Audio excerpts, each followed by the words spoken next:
بسم اللہ الرحمن الرحیم۔ سوشل میڈیا پر اس وقت ایک ویڈیو بہت گردش کر رہی ہے، فیس بک پر، یوٹیوب پر، انسٹاگرام پر، بہت جگہ اس کو شیئر کیا جا رہا ہے۔ کئی حضرات نے اس ویڈیو کو بھیجا بھی ہے۔ ویڈیو کے اندر یہ دکھایا جا رہا ہے کہ بس سیلاب آ رہا ہے، پانی آ رہا ہے، اور ایک صاحب ان کے ہاتھ میں قرآن مجید ہے، اور جیسے ہی پانی آتا ہے تو وہ قرآن مجید کا رخ پانی کی طرف کرتے ہوئے دوڑتے ہیں اور قرآن مجید پانی کو دکھاتے ہیں۔ پانی کا جو سیلاب ہے اچانک سے وہ رک جاتا ہے۔ ویڈیو کے اندر بس اتنا ہی دکھایا گیا ہے، اور پھر اس کے بعد یہ ویڈیو کو شیئر کیا جا رہا ہے بہت زیادہ، یہ کہہ کر کے کہ قرآن مجید کی طاقت اور پاور دیکھیں کہ سیلاب آ رہا تھا، قرآن مجید نے اس سیلاب کو جو ہے روک دیا ہے۔ تو کئی حضرات نے معلوم کیا ہے کہ ایک بات تو یہ معلوم کی ہے کہ کیا ایسا پاسبل ہے، کیا ایسا ہو سکتا ہے کہ قرآن مجید کو اس طرح سے سیلاب کو دکھا دیا جائے اور پھر سیلاب جو ہے رک جائے، کیا ایسا ممکن ہے؟ دوسری بات یہ معلوم کی گئی ہے کیا ہمیں ایسا کرنا چاہیے کہ اگر سیلاب آ رہا ہے، طوفان وغیرہ آ رہا ہے تو ہم قرآن مجید دکھا دیا کریں اس کو، تو کیا ایسا کیا جانا چاہیے؟ تو جواب میں سے دیکھیں، پہلے تو اسی کی تحقیق ہونی چاہیے کہ ہوا کیا ہے۔ میں نے بہت کوشش کی کہ پتہ چلے کسی طرح سے کہ یہ واقعہ اصلاً کیا پیش آیا ہے، تو معلوم نہیں ہو سکا کہ اصل واقعہ کیا پیش آیا ہے۔ یہی معلوم نہیں ہو سکا ہے کہ واقعہ کہاں کا ہے۔ بعض رات کہہ رہے ہیں کشمیر کا ہے، بعض رات کہہ رہے ہیں سوات کا ہے، کوئی کہیں اور کا بتا رہا ہے۔ تو یہ بھی معلوم نہیں ہو سکا ہے، اور یہ بھی معلوم نہیں ہو سکا ہے کہ اصلاً واقعہ کیا پیش آیا ہے۔ بس اتنی سی بات بتائی جا رہی ہے۔ ہر ویڈیو کے اندر ٹائٹل لگا کے اس بات کو شیئر کیا جا رہا ہے کہ قرآن کی طاقت دیکھیں اور قرآن مجید نے سیلاب کو روک دیا ہے۔ تو پہلی جو بات ہے کہ کیا ایسا ممکن ہے، تو دیکھیں جواب میرے سے ممکن تو بہت ساری چیزیں ہیں۔ بطور کرامت کے اللہ تبارک و تعالیٰ کی طرف سے بہت ساری چیزیں بعض مرتبہ دکھلا دی جاتی ہیں، تو ہونے کو تو بہت کچھ ہو سکتا ہے۔ ہم تاریخ کے اندر بعض واقعات اس طرح کی سنتے اور پڑھتے ہیں کہ فلاں موقع پر یہ ہو گیا تھا، جیسے حضرت عمر فاروق رضی اللہ تعالیٰ عنہ کے بارے میں مشہور واقعہ ہے کہ دریائے نیل کا جب پانی بند ہو گیا، اور وہاں کی ایک روایت یہ تھی کہ لڑکی کو ذبح کر کے جو ہے ڈالا جاتا تھا، یا لڑکی کو ڈالا جاتا تھا پانی کے اندر، تو حضرت عمر فاروق رضی اللہ تعالیٰ عنہ نے ایک خط لکھا، اور اس کے بعد جو ہے وہ دریائے نیل جو تھا وہ بہنا شروع ہو گیا، پھر کبھی بند نہیں ہوا۔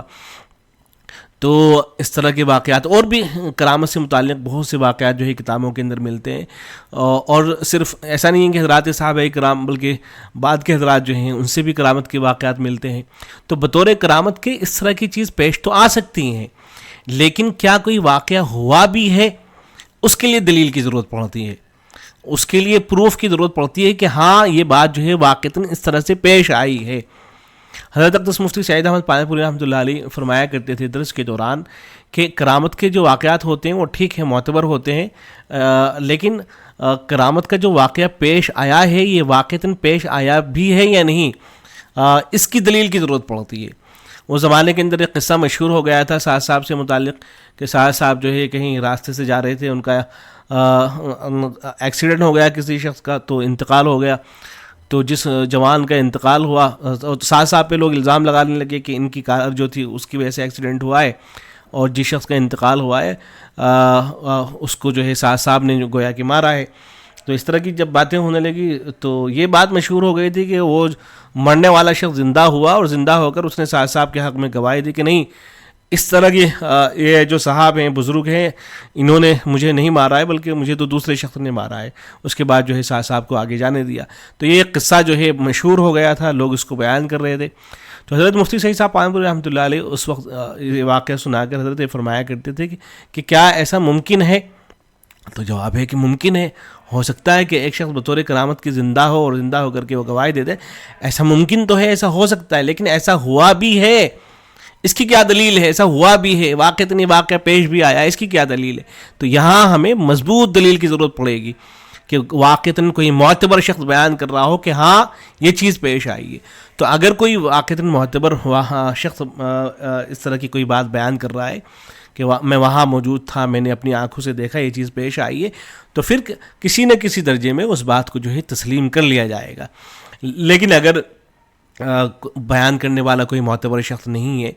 یا بعض مرتبہ خود جو شخص ہوتا ہے اس طرح کا کام کرنے والا وہ معتبر نہیں ہوتا ہے، اس کا مقصد یہ ہوتا ہے کہ میں اس طرح کی کوئی ٹرک لوگوں کو دکھاؤں گا جس سے لوگ جو ہے میری باتوں کو ماننا شروع کر دیں گے،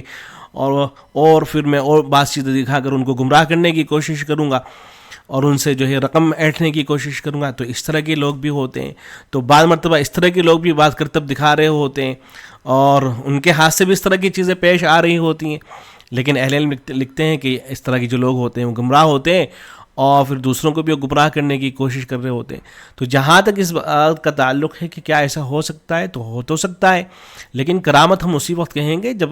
کسی معتبر شخص کے ہاتھ سے وہ واقعہ پیش آیا ہو. اور دوسری بات یہ کہ کیا ایسا کرنا چاہیے، تو جواب میں عرض ہے کہ جو صاحب کرنے والے تھے ان کو خود بھی یہ نہیں کرنا چاہیے تھا، اس لیے کہ ظاہر ہے قرآن مجید اس کام کے لیے نہیں ہے.